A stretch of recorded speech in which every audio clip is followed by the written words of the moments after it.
Hello and welcome back to Invitation Week in Gran Turismo 7. This week we are going over some of the best vehicles that require an invitation in Gran Turismo 7. And today we are taking a look at the very rare, the very fast, the very expensive Ferrari FXX K. Now this is the most expensive Ferrari you can buy from Brand Central. Let me make this clear, from Brand Central. This is not one of those vehicles that are almost 20 million that you can purchase in the legendary dealership. This is the height of Ferrari's performance in Gran Turismo 7. You won't see anything in Brand Central that Ferrari makes that can compete with this vehicle. The closest you can get is a Ferrari LaFerrari, and that too requires an invitation. So today we are going over the ultimate Ferrari. So when you first get behind the wheel of the Ferrari FXX K, you will quickly come to realize that this is no standard Ferrari. Now the car has a hybrid system which allows you just an extra bit of boost to just help you get around the circuit. Now for me, I feel like this is actually a useless system because you get about one lap out of it and then the system is completely empty. You're back to whatever power the engine produces alone. But I mean, it's not like, oh, the car's gonna be underpowered. This car produces a total of 1032 brake horsepower, fully upgraded in GT7. So any vehicle that has over 1000 horsepower has nothing to complain about. The car has ample power whenever you need it. Throughout the rev range, this car delivers 100% of its power, and this is because this vehicle does not have a turbocharger or supercharger. It is a naturally aspirated engine, which means you'll get power 24/7. But personally, what I find more impressive than the actual power output of this vehicle is the way it's able to take corners. Now there are no special aero parts that you can add to it, so you can't actually adjust the downforce. So with the standard downforce, the car is incredibly grippy. With racing soft tires paired, this car becomes a cornering machine.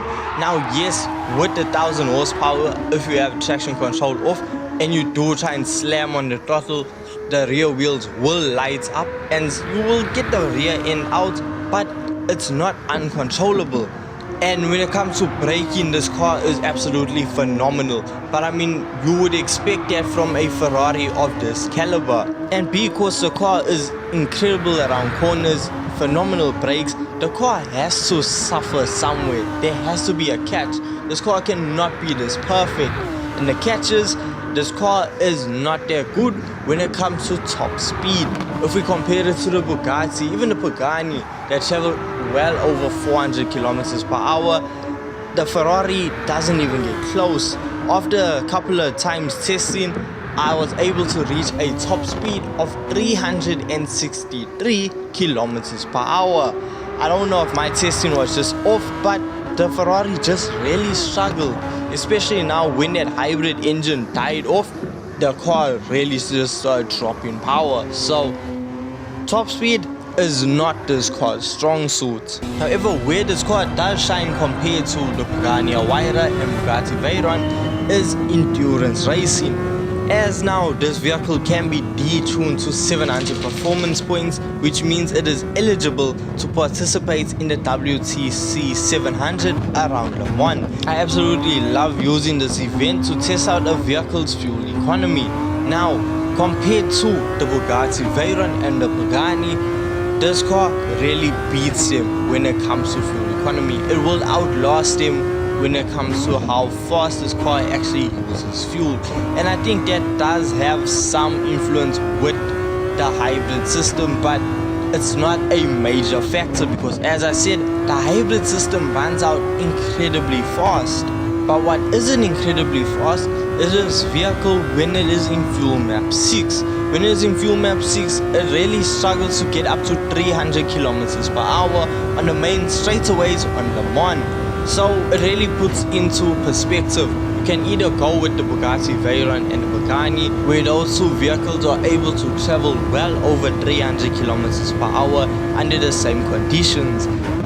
But you're gonna have to go into refuel a lot more often. So you can either go with, okay, you're not gonna drive that fast in a straight line, but you're gonna stay out longer, or you can go full speed but have to stop in the pits a lot more often.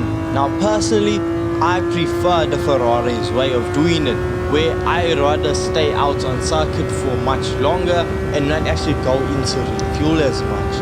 Because with refueling in Gran Turismo 7, it takes about 3 business days, so it is quite long, and I just feel it's more efficient to be out on circuit and actually driving a vehicle than pull over to a side waiting for more fuel. Now the Ferrari can actually go for 3 laps of the circuit before it has to go in for fuel, but running it for the 3rd lap, you are gonna push it very close because you will reach the end of the 3rd lap. Now I reached the end with 5% of fuel remaining, and this was with me implementing some fuel saving techniques, and I still cut it incredibly close. So if you do want to avoid this, you're gonna have to pit after every 2nd lap, just like the Bugatti and the Pagani, but it is possible for you to go into a pit at the end of the 3rd lap. Now this vehicle is very capable of winning this event, because if you manage to refuel after every 3rd lap, then you're gonna have the same fuel efficiency as the cars you're competing against. However, you will have a higher top end speed, meaning it's just an easy cakewalk.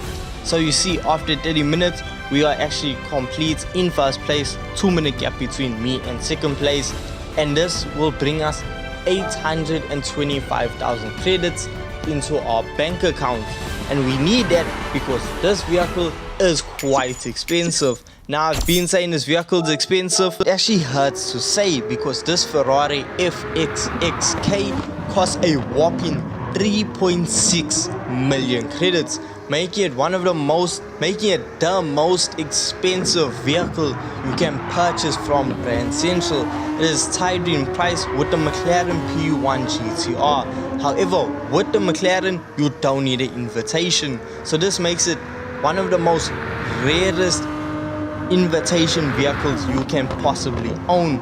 Not just because it's incredibly hard to get an invitation, and even if you get an invitation for Ferrari, there are 2 other Ferraris that require invitations, so you might not even get the invitation for this FXK. But one thing you must know is this car is incredibly fast, but frankly, I don't think it's worth the money. Yes, the car is incredibly fast, yes, it can earn you money, but there are a lot of vehicles that are faster, cheaper, easier to get than this Ferrari.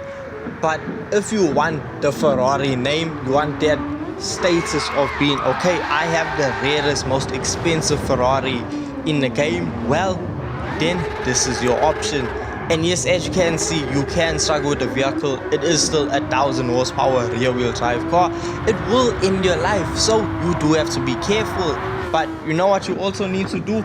Hit that subscribe button if you did go on to enjoy this video. So thank you so much for watching, thank you so much for your time, and I'll see you guys in the next one.